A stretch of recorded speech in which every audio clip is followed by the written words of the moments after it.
I'm gonna do the official welcome, everybody. Did you have something you wanted to? Well, apparently I So was gonna. Phyllis was going to introduce you. Oh, Phyllis is the chair of our Audubon committee. Okay. Proceed. Okay, welcome, Jerry. Thank you. So this is what I see, that in addition to committing to your yard, you're committing your yard to native plants and growing monarch butterflies. 554 of them last year. Wow. Geraldine Fox, MD, what's MHPE? Oh, you can skip all that. All right, good. Jerry is professor. Gary is your neighbor and I'm teaching you about what I do as a hobby. Yes, you are. Okay. Yes, you are. She currently serves as the psychiatry department chair and director of medical student education in psychiatry. On the Rockford campus Mhm. here. Is our Rockford campus. Okay, We have 3 campuses. okay. We have someone joining. Oh, good. Okay, and I Sure. should switch this back to the view of, Hey, Mike's here. There we go. Hi, Michael. hello, I'm switching this to view gallery. Sure. There we go. So Jerry has conducted this training in multiple venues, including Oak Park Temple, the Trailside Museum Festival, and Cook County Forest Reserves. Yes. I was just at yesterday or 2 days ago. Thank Okay. you for having me. Thank you, Thank you Sharice, for for all the coming. work you did to put Did this everyone together. put pulled together and. It's wonderful. Yes, Thanks Charles to on the committee. the tech expert. It's the extra thank you. Okay. So, we are, this is designed to just be incredibly practical. And talk to you about how I do this and how you can do this, and you can ask all the questions you want and interrupt whenever you want to.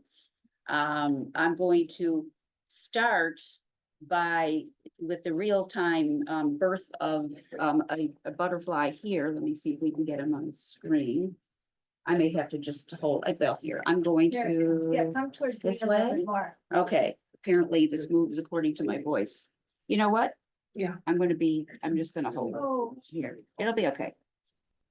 Okay, can you guys see? Yeah. Okay, so Michael, you can see? Good, okay. So, Michael, I have you on mute, but I'm gonna unmute you later, or you can unmute yourself whenever you wanna talk. So this one, maybe about a half an hour ago now, just, emerged from the chrysalis. And the chrysalis looks like a little tiny clear plastic thing that he's hanging onto for dear life. And he's already starting to drip. Yes, this is great. So there's, they start out really tiny and compressed, the size of the chrysalis. And then they, over the half an hour, fully lengthened by pumping liquid in through their wings, from their body into their wings. Their bodies are huge when they come out, and it's all full of liquid, so it kind of squirts it. You can see he's moving his wings a little bit there. And then he will drip more of the red stuff, and then he'll look just like a regular butterfly, but his wings will still be wet. Do not touch them for at least the first hour or more until their wings have dried. And then you can tell that they're kind of ready to roll because their wings start flapping. What I will do, I think time-wise will work, right at the end of this, I'm going to let him come out and walk around on my finger and say hi to you guys in person, but I'm not gonna do that now.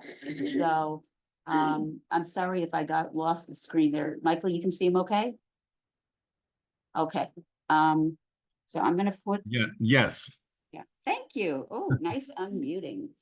Okay, so I'm going to pass around, and you can take these home if you want for some reason. These are the chrysalis shells of, if you want to call it that, of all the butterflies just so far this season. What is the season? The season starts about a week before Memorial Day. Seems to be getting earlier and earlier every year. But about a week before Memorial Day, you'll see your first monarchs come up and they lay their eggs. The easiest way to find a monarch egg is to watch a monarch land and lay an egg. And then you know where it is, and then you're all good to go. Welcome. Are you coming and staying? Yes, you're saying. Oh, I thought you might be delivering a bagel or something. Okay, So I want you to pass these around. Feel free to take one. There's plenty. But Do we that's, have one? that's the chrysalis. Is that one ours? And then, there's a little black stem on the top, and that's where the caterpillar spins a little spot on, usually on the screen. This is usually on the top, and the caterpillar crawls up and spins this little spot, and it's this very strong silk. It's like spider web stuff, except much stronger. And then, they create the chrysalis, and I've got a little video of that happening. So I'm gonna switch right now to, just to give you the whole big picture, and show you a little YouTube video of which, Tammy's daughter is in it, Jen. Let me get to that. And this is on YouTube and you can watch it. And then after I show you that, we're gonna talk you through the whole process. But my goal would be that by the end of this hour, you all feel completely comfortable going out and doing this yourself and know why it's fun. I have lots of handouts, lots of show and tell. I have caterpillars in all stages of development here. I have different types of milkweed samples. We got a lot to show and tell. Michael, I wish you could come and see it in person, Oh, but my gosh. but But if you- it's I gonna just be said- interesting to see you online and see, Okay, see what but it looks like. I'm gonna show the Thanks. video now, but if there's something that I'm handing out and you want some, I've got stuff for kids here and grown-ups, just let me know and I can leave some for you. Okay, so I'm going to share screen.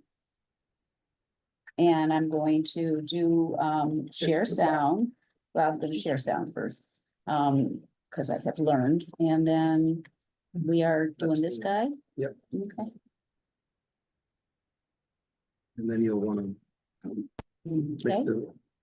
maximize the end. Okay, and then there's not much sound at the beginning, but in about a minute, if you can't hear it, Michael, please unmute and tell me. Okay. So I'm wearing my Friends of the Forest Preserve hat. I love it. I'm wearing my T-shirt, which says, the Monarch Whisperer, which my daughter gave me, as a gift. And I also I haven't hit play yet, which is one reason it's not doing anything. That would be so helpful. And then I also have my very special socks. And I have books for kids that you can take home. So this is just the blah, blah part for people who like to read, but the most of this is really just for kids. Do the cartel back. So there is sound, but it's quiet. I can turn it up. Can you get rid of the time? Do the cartel battles, we can turn them into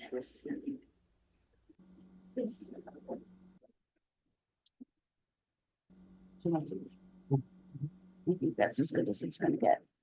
So 5 stages of caterpillars, only 11 days. So from the time that the egg hatches to the time it flies away as a butterfly is 3 weeks.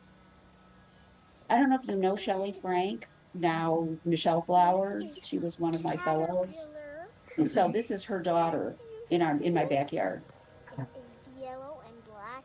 And I'm gonna white. pause back and see if we can I up the sound here more? Charles, on the left there's a microphone. Well, this didn't really do much it was just like a mute, unmute. Yeah, we need it louder if possible. That's what I'm talking about.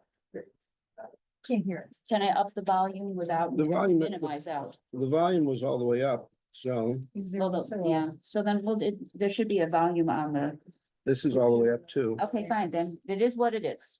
I'll talk you through it and I'll tell you what she's saying. Thanks. There's not that much talking anyway. Can't you see that? We can see it. What else can you tell us about it? It is very, very big. She says he's very, And very, very soft. and he's very fishy. And very, very squishy, so don't squish it. Is what she says. So here he is turning into what you were, the other end of what you're just watching. That's a caterpillar in time-lapse photography becoming a chrysalis. This is way fun to watch. And he just shed his skin, and you can see this guy's skin that's shed in this container. So I still can never get over that caterpillar that I was petting turns into this. 9 days, this is over our mantle. These are 9 days of that, those are just the lineups, like the factory lineup. And this is the chrysalis, and he turns, this is what you were asking about, how you can tell. This is him coming out. This is what just happened 45 minutes ago, right here. And this YouTube is hiding on YouTube, for other people if you want to see it, but I don't make it I don't like advertise it. So you see the chrysalis cracks open, almost like a chicken, like hatching out of its shell. And I love watching this too.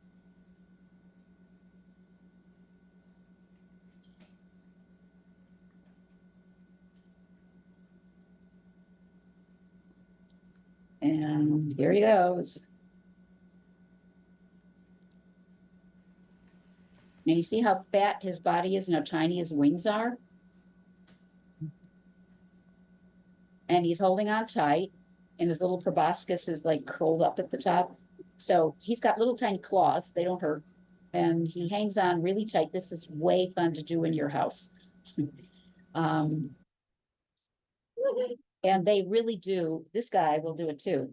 He'll just hang out on my finger for a while before he flies off. That's Michigan lilies in my backyard, even though it's not Michigan. That's a boy. You see the two spots? Marsh, these are native plants you might want to put in the garden out here, Charisse. So Buddleia is not native, but they love it. That's a girlfriend of mine. We just put them on her ear for fun. Yeah, so those are the two black dots that's on our fence. So I have written here, can we teach empathy? And so What is that? Caterpillar. What's his name? Tickles. Where did you find him? Well, oh, I'm Rock kidding. Street. This is the wrong thing. A rock street? Yeah. You mean a gravel road? Yeah. Yeah. So this is our son, Brian. This is not a monarch butterfly. This is a woolly bear caterpillar, which we were out on a hike. And he says he found him in a rock street, which is actually a gravel road. And that's typical language development for a 5-year-old. But what I want you to think about, and this is one reason to do this with your kids, or your grandkids, or yourself for fun, is the empathy building piece. And I have a very strong memory of when I was little, watching the boys in my neighborhood say, oh, this is really cool. And they collect fireflies, lightning bugs, and they smash them on the sidewalk, drag their feet over them and say, look, they're lighting up. And all I could think about was, oh my God, the poor lightning bugs, why are they doing that? And as Jen knows, I teach child development. I've taught every resident on the Chicago campus for 30 years, long time. And one of the things I'd like to think about is how can you get your kids to care about, the bugs and other, living things around them and learn something about that process. And so, Brian, who also taught your class, who is now a second-year resident at Northwestern in PM&R. This is him at age 5. And I think people do not realize just how much love you can have for, the idea for all of us thinking about, and at any age, if you love somebody, can you let them go? That can be a romance, and that can be somebody dying or whatever. How do you love somebody enough to let them go? That's really what I think this little 3-minute video shows. And so even though it's a woolly bear, it made it in here. But that's why I think it's important to do this. Okay, so here we go back to Brian. You can't hear him, tell me, and I can repeat it for you. And who found him? Dad. Huh? What do you like about Tickles? He climbs all over me. I'm gonna watch. Why did you name him Tickles? Because he tickles on your arm. Mm-hmm. Does Tickles make you happy? Then why do you look so sad? Because I'm going to let him go. But you're gonna let him go? Why did you decide to let him go? I love You love him?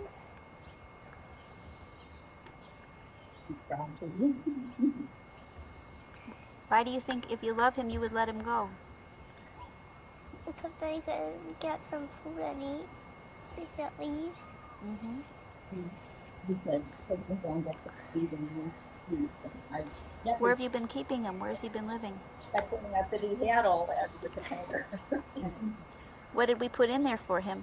Leaves and grass and all that stuff. Did he seem like he was happy in there?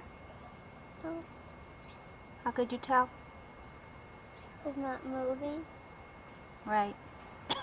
He would just hold still? Yeah, Is he moving now? yeah. Let's put him on the real bag. You said you want to let him go? Okay. What do you imagine will happen if you let him go? He'll turn into a moth. Yes, he will. What do you think will happen if you leave him inside our container? He'll die. So you're deciding to let him go so he can turn into a moth. Even though it's hard to give up a pet, it's fun to think about what he's going to be doing when he does well. Okay, go ahead, put him on the rhubarb. Come on, Mommy. I am. Mm.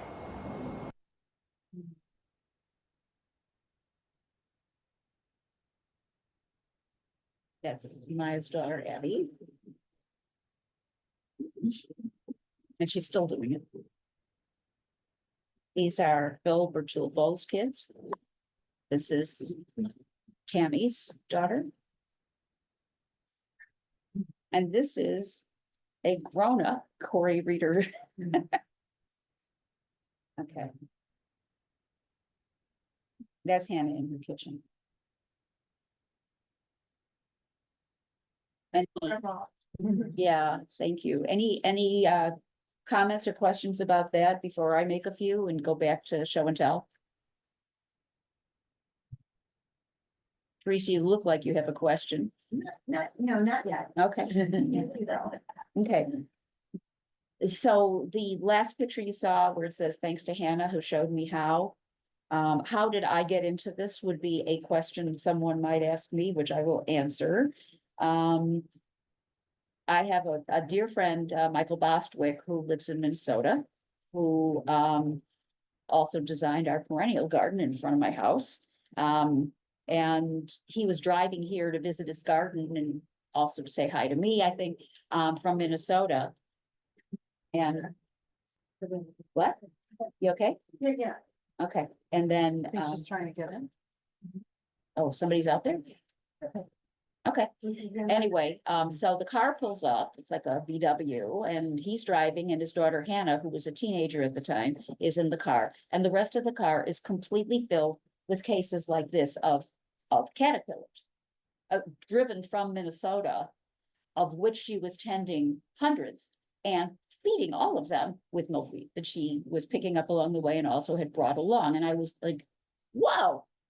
And I asked her to teach me, and she wrote out for me, which I still have that piece of paper, every single step from memory of how to do what I'm going to go over with you guys. And I was hooked. And I just had to do it. And I started doing it, and I'm still doing it. And she is now a first-year med student. So that's about, it's been a while. But I look forward to it. And the season is, if there is one, is they arrive in the Chicago area about Memorial Day, maybe a week before with climate change. And then there's a lull. You see them all fly in, and then you don't really see any for a while, and everybody freaks out. They're all these birds. But then right around now, this is exactly when they come in again, is like right around the 4th of July, you're going to start seeing them flying around, and then it's pretty easy to find eggs. And I'm going to show you how to do that too.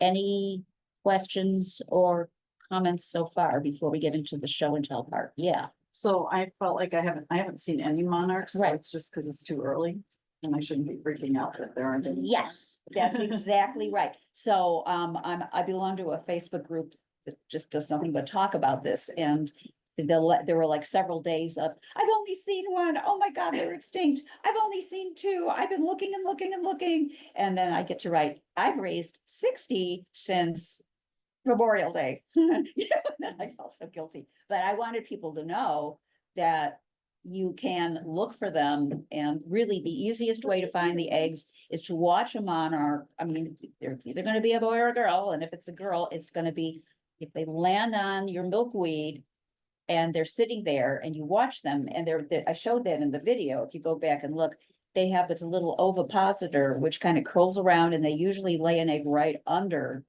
And then you don't have to wonder where they laid the egg, because you can just see where they laid the egg. I am, would you care to share how obsessive I am about on a walk? I ruin all of our walks. Right. Yeah, whenever she sees milkweed, she examines it fully to hopefully find an egg or two, and often does. And often I say, you just keep walking, and then I get to jog up with whoever I'm walking with, but I like looking for eggs, which brings us to how in the world do you find an egg, and what do you plant and all that? Yeah, How many eggs do they lay?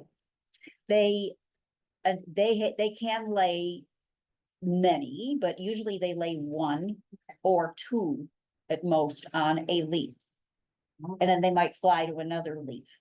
And where do they lay their eggs? What plant do they lay their eggs on? This is for kids to answer to. Anybody know? Do they lay their eggs on daisies? No. So the butterflies love any kind of, they love the nectar from all kinds of flowers. Like Buglia is called butterfly bush for a reason. They love drinking nectar from tons and tons of flowers, but they're only gonna lay their eggs on one plant, and that plant is milkweed. Because when the egg hatches, their mommy is not around anymore to nurse them. They're not mammals.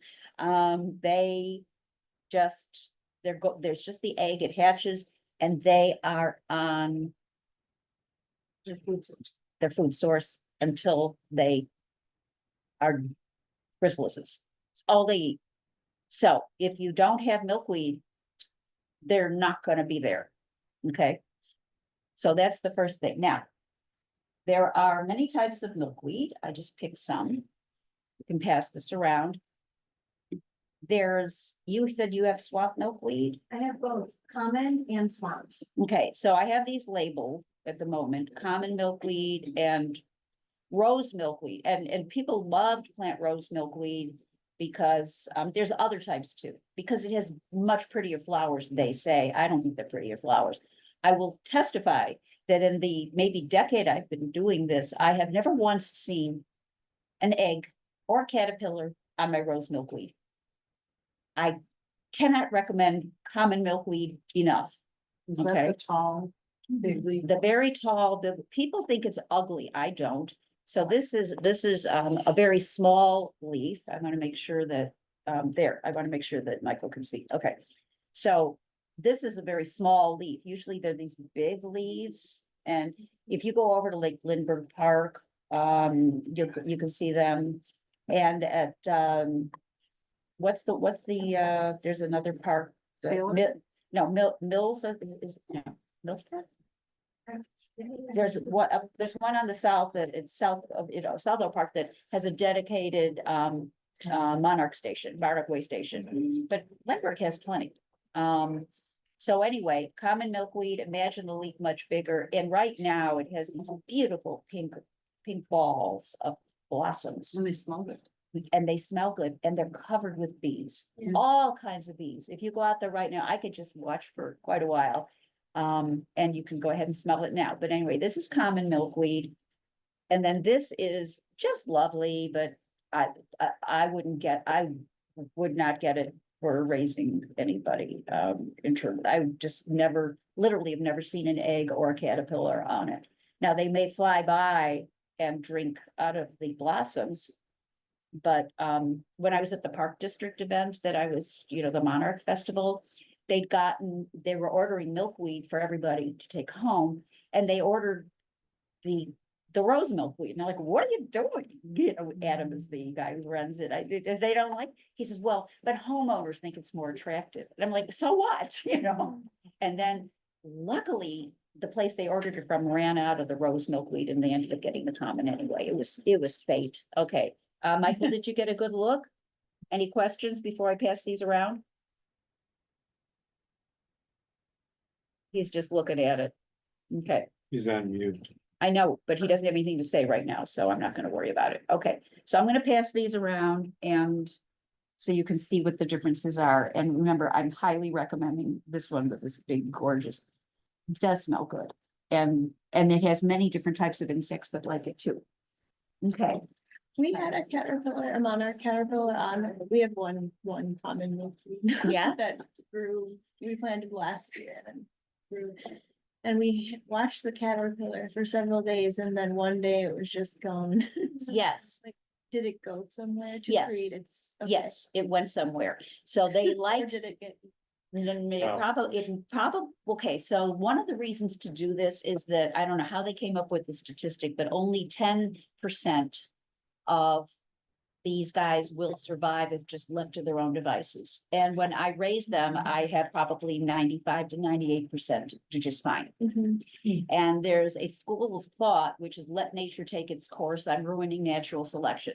And then there's another school of thought that is like, I mean, like I've worn not wearing them now, but I've worn glasses since I was 3. Thank God somebody gave me glasses, you know, I'm all about supporting, you know, because so what? I mean, you're not hurting them in any way. I raise them, I keep the containers outside. All I'm doing is protecting them from infections and parasites and and that's it. And they do just fine. And also, but the main reason is to have your kids have the fun of raising them. So go for it. And that climate change is harming them. And so it's like equity, you know, they need a little Yes, extra help. I like it. Equity. Okay. So, and if somebody wants to take these home for some reason, they can. Otherwise, I'm going to use them, the leaves, to feed these guys that you're about to see. So, talking about milkweed, let's get those questions out of the way. Who needs seeds of common milkweed to plant? I have seed packets. Well, yeah. And you gave me one that we'll put in our garden. Yes, and you can have more than one, or I can save these for my talk that I give at Trailside in the fall. I don't care. Can you pass these around and help yourself? So let me talk about common milkweed for a minute. It spreads slowly over the years underground. I get thrilled when I see new plants pop up. Elliot does not get so thrilled when they pop up in his lawn. And then we have an argument about whether or not he should mow it down or let it be. Would you care to comment on your current position? Well, I seem to be losing, but I'm still carrying on the fight. Yeah, So then you just mull around it. Yeah, that's what I do, but Maybe. rabbits sometimes come and help out and eat it, and so Help then I out. can justifiably mow it over, and it's been right. eaten by a rabbit. If I know he's going to cut one down, I go and preemptively cut that and put it in water. It does pretty well in water, and then I use those leaves to feed the sometimes 100 caterpillars that are going at the same time. When they're tiny, I'm going to show you ones that are just born, and I've got some from this whole week, and you can see how fast they grow. But back to the milkweed before I lose my train of thought. This germinates as a low germination rate. And if you want to grow this from the seeds, there's a few ways to do it. The first one, which is the easiest, is do what nature does. Scatter them in the fall, like when the seed pods open up and blow off anyway, like little dandelion puffs. Just scatter them, scratch the dirt a little bit where you want it to grow and let them germinate on their own, and they'll come up in the spring. If you want to do it on your own, and I just finished doing it, is Tammy coming? Oh, goody. And yeah, I see her. That's nice. Thank God they came back from the range for this. I should have told her. Ah, that's real dedication. That is real dedication. So That's good. I see her son is there too. I think that was his back. Anyway, if you want to do it now, there's something called cold stratification, which is a very fancy sounding term. Hey. Hi. I feel like I should show the video again. Hi. Great to see you. I've literally just finished showing the video that had Tula in it, so, but it's on YouTube. You've seen it, right? The YouTube Yes. one? Okay. Do you guys want to introduce yourselves here? I'm Tammy. And I'm a colleague of Jen's. This is Tenny. She's our 5-year-old. I'm Chris. Hi, good morning, everybody. Hi. Nice to be here. Cherise. Morris. Hi, Morris. Cindy. Elliot. You know me. Phyllis, hi, this is my grandson Elliot, another Elliot, Oh, spelled nice. differently. Right. Hi. I'm Jennifer. And do you And guys, online is Michael. thank Oh, you, yes. Michael. So, over here, we have a just hatched an hour ago, who we're gonna like take out at the end. So milkweed seeds, take some if you need them. How are you doing with them at your house? They're fine with the season. They're taken off. Like, Yes, great, okay. they're in good shape. So plant them someplace where your husband won't get mad if you, if they come up in his lawn, I'm just saying. Yeah. But the cold stratification, it's the directions are on the back of the package, which is basically you take a paper towel, you wet it, you stick the seeds in it, and you stick them in a baggie in your fridge, and you leave it for a month. And then you take it out and you put it in dirt. And I just did this, and I was really shocked to see almost all the seeds came up 2 days later. It's like, really? It's supposed to be hard. It's not. And then I have to plant those little tiny plants when they're strong enough to be out there. They are naturally icky tasting to most insects and birds, but there's some bugs that love them. These little red beetles you see all over them chomping away. They like, stop eating the milkweed. I need the milkweed. So I get in arguments with the bugs. But anyway, I'm passing them around, help yourself, and either save the seeds for the fall. And then they will start to spread slowly, by themselves. Any questions about milkweed before I move on? Yeah, How much milkweed does like one caterpillar need? If we're gonna start growing the common milkweed. okay, so when they start out, and I'm going to give you, oh, wait. Let me start out with that. Okay, so there are 3 caterpillars in here that were just born this morning. Okay, and I'm gonna open it. Don't take them out, but I want you to see just how small they are. Okay, so just don't touch them, but pass that around. And you're gonna say that dot, and that dot is, there's literally 3 in there right now. And if you're asking me how much milkweed does that eat? Yeah. Practically nothing. When they're the big guys, like you saw in the video, I don't happen to have any big guys right now. They can go through like 6 leaves a day, big leaves. I'm doing nothing but destroying milkweed plants in order to feed my cat. But I figure it's a good cause. That's what it's there for. I have been known, I'm sure it's illegal, to go into forest preserves to get milkweed. And I know I can walk through a forest preserve and I know exactly where the milkweed is because I've done it before. I don't kill the plant, but I will take a good chunk of it. I usually try to avoid taking the growing tip unless it's to feed somebody that size. Are you putting your zoom on there? Yeah, I'm going to try and get a picture. Oh, I thought you were just trying to see them. You may have to put the zoom on your camera just to see these guys. They are so small. So small, they're so cute. I They was are- trying to get They a are as picture. adorable as they can So be. that's gonna grow into those bigger. This guy, so think about the timing. So if it's only 3 weeks from the minute the egg hatches, which is today on that guy, to flying away, it's only 3 weeks. And 9 days of that are spent in the chrysalis. What does that leave? Anybody want to do some math? Mhm. 12 days. Oh, this is why you have an MD PhD. So in 12 days, he goes from that size to like that big, huge guy, right? That, you know, that we were looking at. And when they get that big, you can pet them. You don't pet them when they're that small, you will smush them. But you can, when they're really big, they don't mind, you can just very gently pet them. It's really fun. Now, that was born. So here is born on the 25th. So these are 5 days old compared to that, okay? And you can see how much How old bigger is they that are one? already. They were just born this morning. This morning. Those are literally in the, Oh, okay. in the nursery.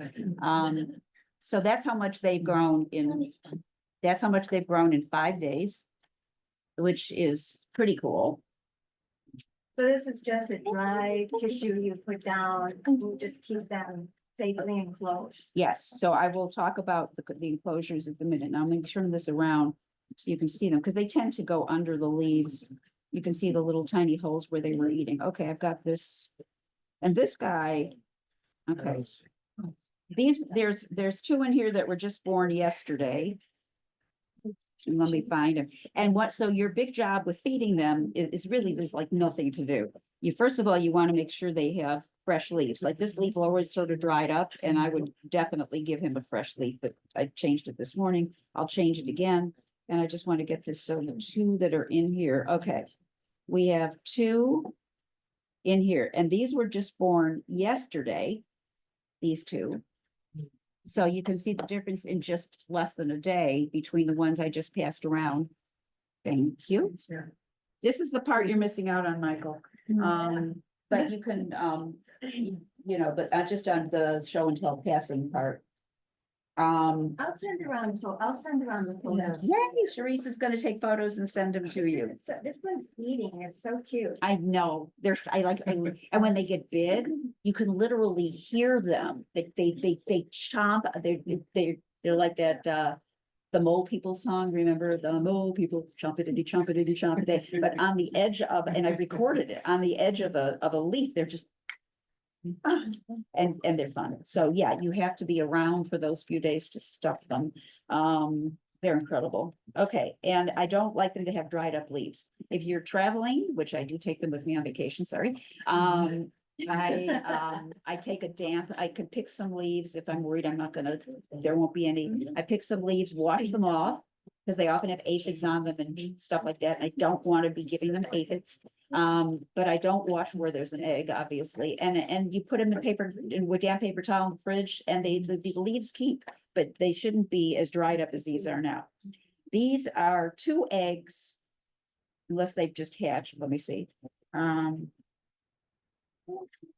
Okay, you will be able to see on here just little tiny white dots. These are 2 eggs that I found on 4 days ago. They're probably going to hatch today.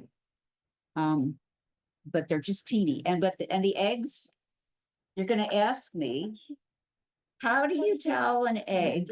How can you see an egg, right? And is it different from an aphid? Yes, it is so different from an aphid. Good point. Aphids are sort of creamy yellow, and they crawl around, and there's usually ants that are farming them. There's a little party on the milkweed all the time. The biggest mistake the biggest difficulty people have in finding eggs is trying to tell an egg from a milkweed ball. Tammy, you had a question. This is exactly what I was going. And here my show and tell on just that topic. So I was very tempted to bring, but did not.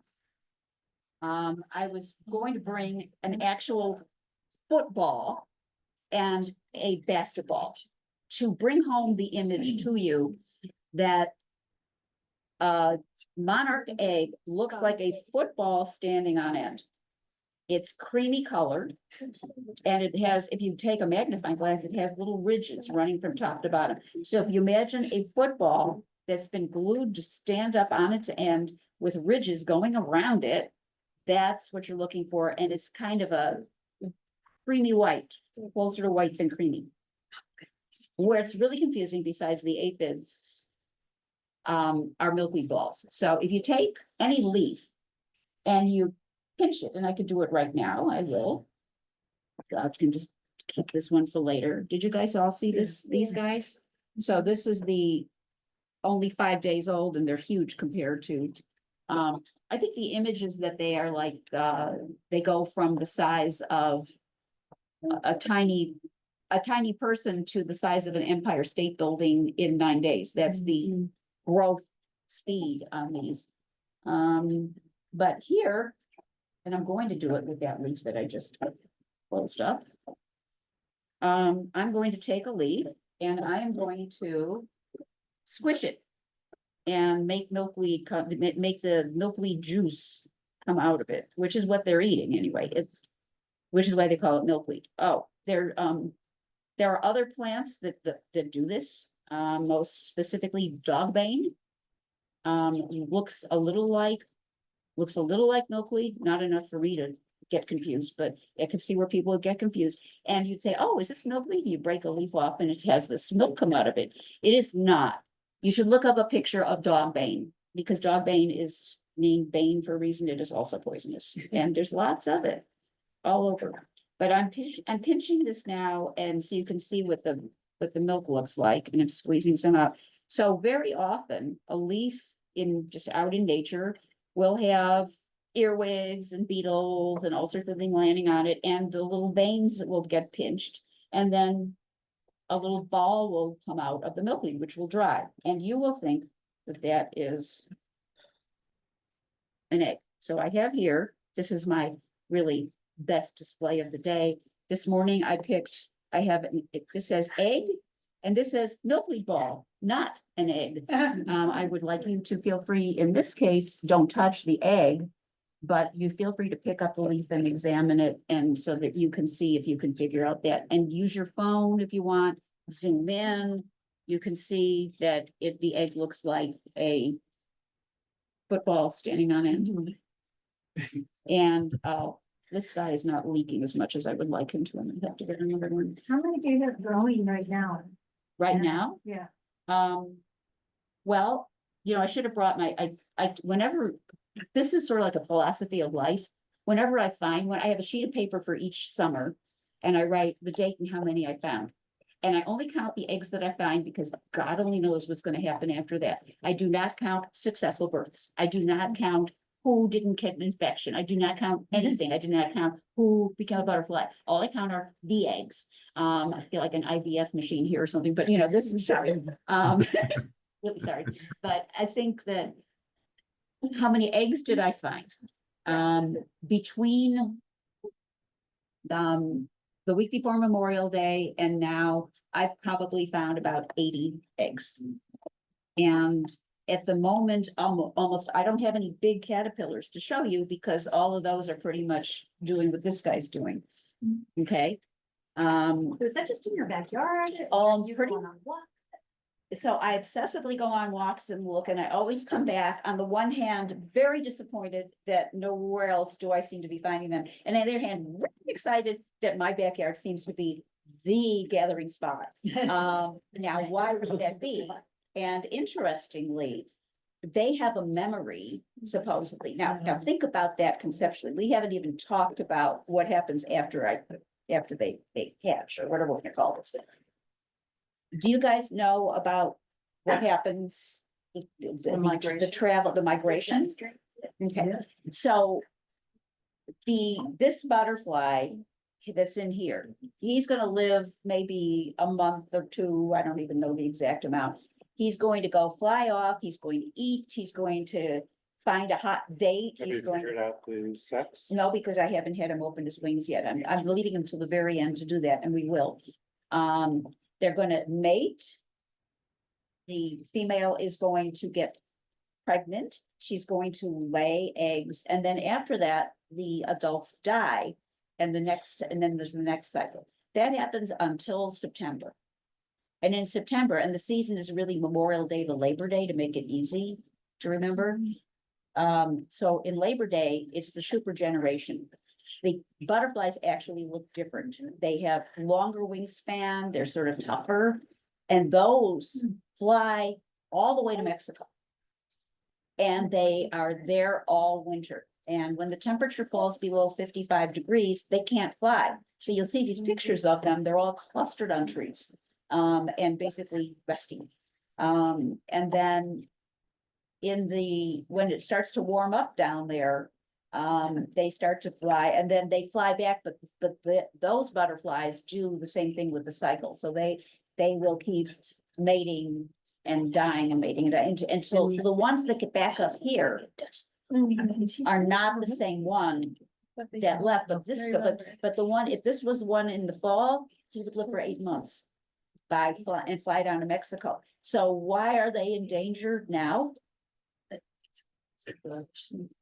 This is where you get to Deforestation and putting up like avocado trees. oh, it's the avocado trees. I hadn't made that connection. Thank you. That's how I'm moving, one of them. Probably, and Stop eating avocados. never, no, The wall was going right through a Monarch, preservation area. I like it. We've made it political all the way. It is. Really, the border wall? Yes, no, it's true. So there's only a few places that they fly. And so tell me how they can remember where to go and how to navigate there. They all fly back to one of just a few places. There's one in California too. How can they even have a memory when you just watched a movie of the physical transformation of if you got the egg turning into a caterpillar, which by the way goes through 5 instars. They get too big for their britches and they shed their skin 5 times and their skin is, and then they eat either the egg or the skin for protein. Little side fact. Then the caterpillar turns into that gorgeous green chrysalis, which then turns into that butterfly. And then through all those generations, how does it know to fly to the same place in Mexico? And conversely, to come back to my backyard? I don't know. So we're second Mexico or back? That's my opinion, yes, but don't tell anybody. So We'll have to learn It's Spanish. encrypted in their DNA. it could be, but what I want to say is this. What I have in my backyard that a lot of other places don't is I've got a ton of native plants and flowers. And as we already pointed out, the caterpillars only like to eat that they can only eat milkweed. It's not like to, they can only eat milkweed, but the butterflies can fly from flower to flower to flower and get lots of nectar. And I believe that native plant variety is what attracts the butterflies to come and eat there. And by the way, great place to lay my eggs, sort of like if you were picking a resort or were you gonna go on vacation, I mean, it's the whole package, right? There's a spa, there's everything. So this is, I can't prove it, but I really think the milkweed will grow in park shade, but sun, plant them in the sun, because those are the ones 9 times out of 10 where the eggs are laid. Occasionally I find them on the shady ones. Sharice. So how can you support their migration when you're living in a condo and you have like a balcony, like how high can you go up? Well, yeah, they fly high. They're very happy too. One important thing when we talked about the migration and interference that you could do politically to support, Monsanto is the key word here. You can fight, there's all kinds of organizations. There's a Monarch Watch thing that I belong to. They actually tag them and check to see if they made it down there and all, but fighting the amount of pesticides that get sprayed, you figure these poor things are flying all the way to Mexico, but on the way they need to stop and eat. And there's nothing for them to eat, or they're eating things that have been poisoned by pesticides. So fighting the pesticides is really important. You can certainly grow stuff up in your, they'll come. And also there's a whole movement which you can donate to plant, to get farmers to donate land and plant milkweed along their travel route, which is all mapped out. Tenny has a question with her milkweed. I knew she'd get so shy there, but she was raising it. Yeah. So what is a milkweed ball?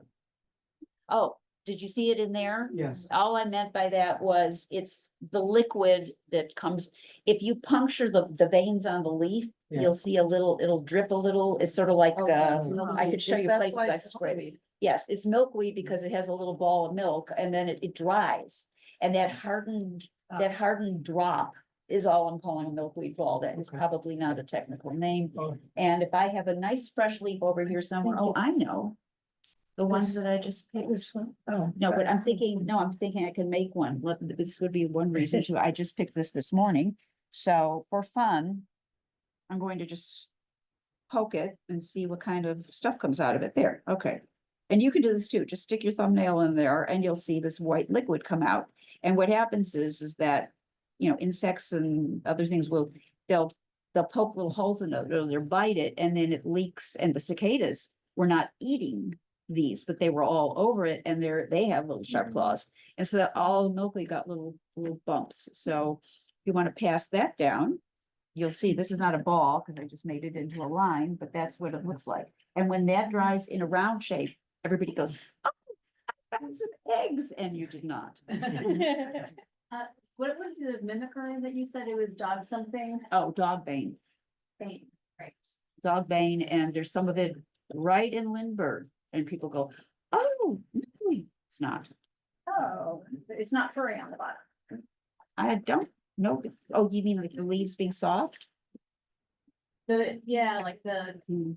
Maybe Charisse should put a picture of that in there too. Okay. Okay, so now, we're going to look at, I think I hit most of my show and telly kinds of things. And I've got things to pass around. Okay, and then we're gonna take him out at the end. Okay. So. Yeah, I'm going to I think he's actually good enough to do this, what the heck, and then I'm gonna put him back in. He's gonna be annoyed, but this is just too much fun. So I'm gonna make a space. I have seen him very well. You're gonna see him really well in a minute. Okay, so come on, buddy. So this is the most fun part ever, of raising them by far.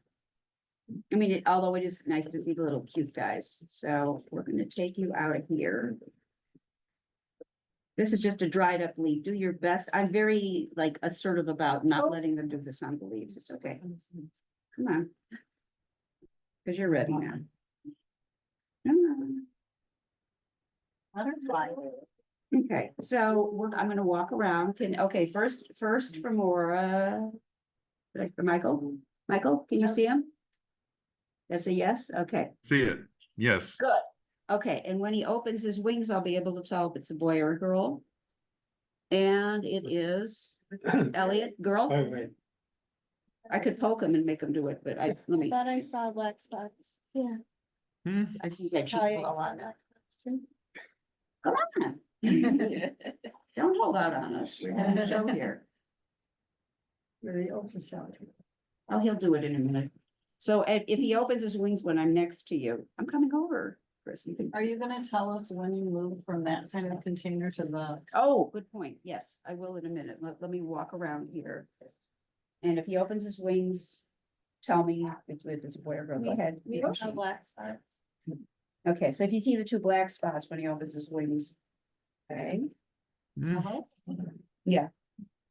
Everybody's getting, okay, well, you can just open it when you feel like it, just be like that. Right. Mhm. But I mean, really, what could be more fun than walking around with a butterfly? No.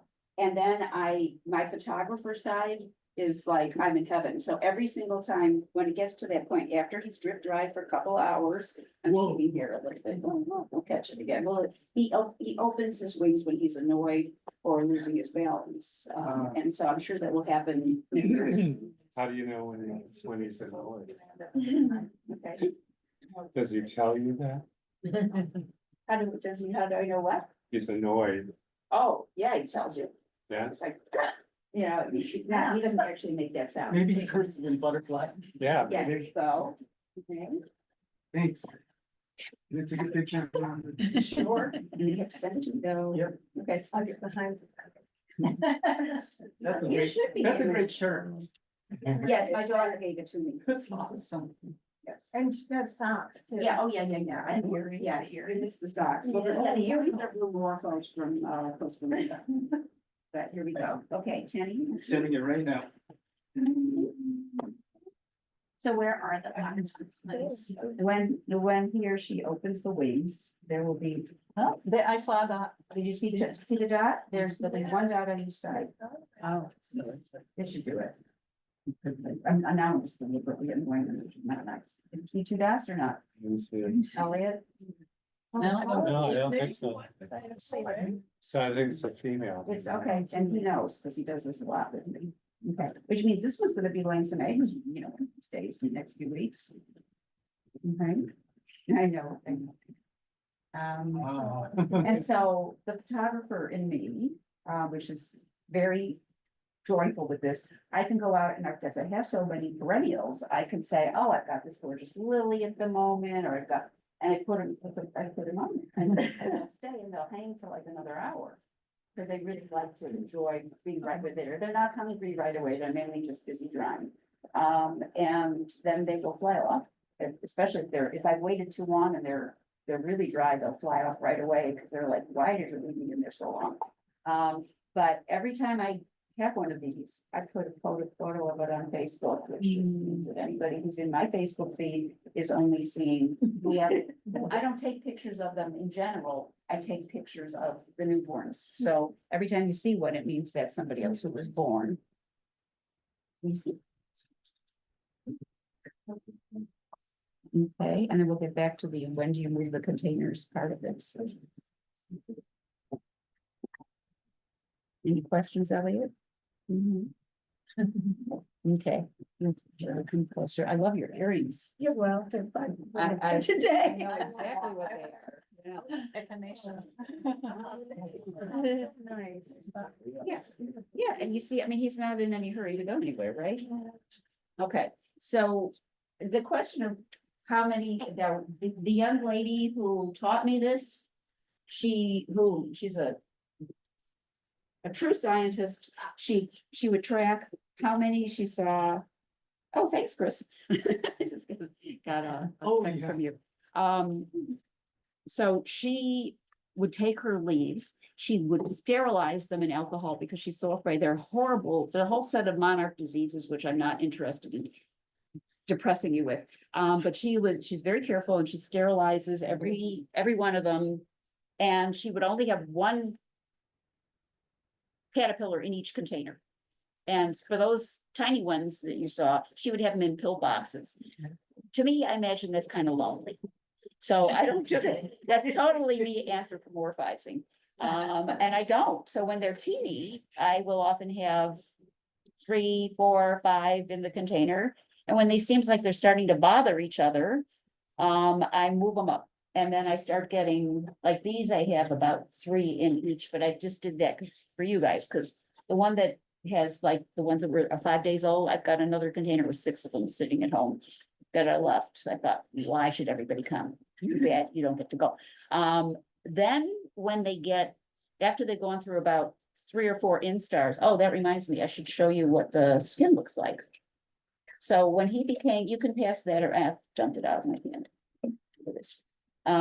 When he shed his skin, you saw that in the little video. The caterpillar shed his skin and he shakes it off. He spins around when he turns into a chrysalis and shakes it off. So this is the skin that was on the largest version. It looks gross, but it's not. You can see that this was on the caterpillar. You can see its little antennae still a little bit sticking out there. And it's like if you were gonna take off your socks, you would squish them down and they get all bunched up. That's exactly what this is. This is the largest size caterpillar's skin that came off before he turned into a chrysalis. And I used to have a couple of those too, and I thought never really wants these. They only want the chrysalises. When you find the egg, do you take the whole Leaf. If it's a small leaf, yes. If it's early in the season, yes. If it's later in the season, I'm really wanting every piece of milkweed I can find. And it's a big leaf. There's no reason not to break the leaf in half. The leaf is supposed to be bothered. The leaves are designed to withstand being eaten by red beetles and being eaten by anybody else who has a chunk out of it. And the leaf will be just fine. So if I can break off, if the egg is near the end of the leaf and I can leave the main part of the leaf attached, I'll break the leaf in half. Anyway, why do I move it up to the bigger size? I move it up to the bigger size when I don't know, when they're about this big. I don't know how else to do this. They've been maybe like, well, the ones you just saw there are 5 days old. I wouldn't bother there. When they get to be reasonably big and you think you're getting bothered with two, I move them into their own individual. The main thing, and this goes way back to the falling away question. What they will go, this is really important, and if you believe I didn't mention this. So what happens, Michael, can you still hear me when I'm walking around? I hope. If not. Yes, I can see what you're doing. Okay, I didn't know if you could hear me, but it sounds like. you Yeah, can. because No. there's the owl there. Yes, that I owl could thing is so I could hear you. good, Oh, yeah. thanks. Okay. Elliot. There, that's a skin, there we go. Okay, that's the skin of the biggest caterpillar as it shrugged it off and it turned into a chrysalis, which you saw in the video. You notice how he's just hanging out with me? He's not even in any hurry. And this is the red spot I was talking about. This is how you can tell when he's dripped enough. He was hanging over this and he dripped that onto my paper towel. Okay, the only work that's involved in this is making sure you have enough milkweed, making sure they have enough milkweed, and dumping out, they have little dry pellets of poop, and you just dump that out every day. And that's no big deal. Anyway. When they go through their 5 sheddings of their skin, they crawl away from wherever they are, even in the container. You'll see them sometimes up on the top of the container. They want to go away. And I try to keep them in the container away as opposed to down the block away. Occasionally they get out and I know there's one out there somewhere and I look around, and maybe it's on my windowsill and I'm like, ugh, and I put it back. But when they do that, they crawl up, even when they're tiny, and they'll spin themselves to stick themselves to maybe the lid of this, for example. And they'll just sit there like a stick for maybe a day or less, but it feels like a long time. And you look at them and you think, they're dead. And they're not. They're getting ready to shed their skin.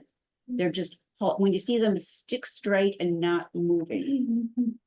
And then you leave them alone. If they're on the leaves eating, I'll often pick them up when they're bigger and just move them to another leaf. But if they stick straight, I leave them be. And then just when you think all is lost, all of a sudden they start to shrug, just like you're shrugging off a sock. And they literally, you can watch them shrug off their skin, which they leave in a little pile at the back. And then they drop off their heads, which is actually like a helmet or a hat. And they grow a new one. And then they turn around and they eat their skin, which sounds gross, but why waste? And they do that 5 times. And the one I'm holding in my hand or just put down is the last of them. And so when they really want to make their chrysalis, they will go anywhere. They don't need to make their chrysalis on the milkweed. They are looking for a place where they will not get bothered. So they might be on a stick on a branch, or on a different plant entirely, or on the fence, or hanging underneath our grill. They go anywhere they want because they're not trying to eat. All they're trying to do at that point is turn themselves into a chrysalis so they can be undisturbed for 9 days.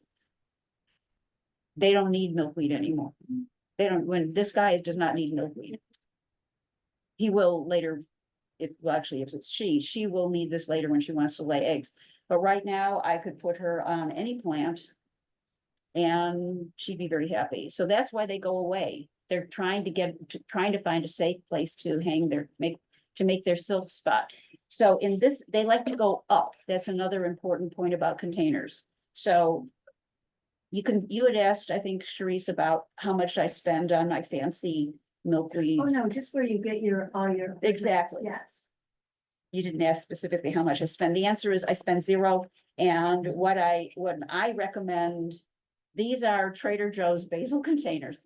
The key here is that they don't have holes, but they do have a little air coming in. It's not airtight, but there are no holes in this. Like I don't use blueberry containers or something. And when they get too big for these are Jewel deli containers. Okay.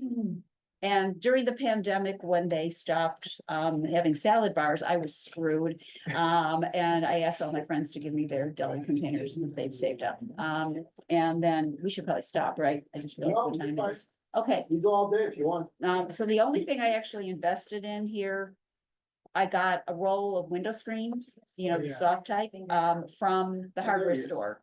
And I cut squares and they fit over the top. And then I have a bunch of rubber bands, one of which is on my arm, and that fits here, and that's it. And that's all I got. End of equipment. Any other questions? So does the milkweed have to be flowering for the butterfly to want to lay its eggs on it? Nope. They like, and they also like newer leaves, and this is a good important point. If you look at the top of the plant, and actually in here, when they're babies, I give them, sometimes I even invest in this. This is the top of a plant, which was, this one was not flowering, it's young, it's tender and delicious. I figure babies like new food. This is all again in my head. And you will see that they have, it's not, because you can see two of them out of the three have chosen, not the big leaf that's older, but they've chosen, we can walk this one around too. They have chosen to go to these nice, young, tender leaves. And when they get bigger, they'll eat the biggest leaf there is, they don't care.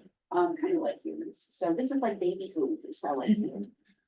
But I try not to destroy the plant. And so you're actually most likely on the whole plant.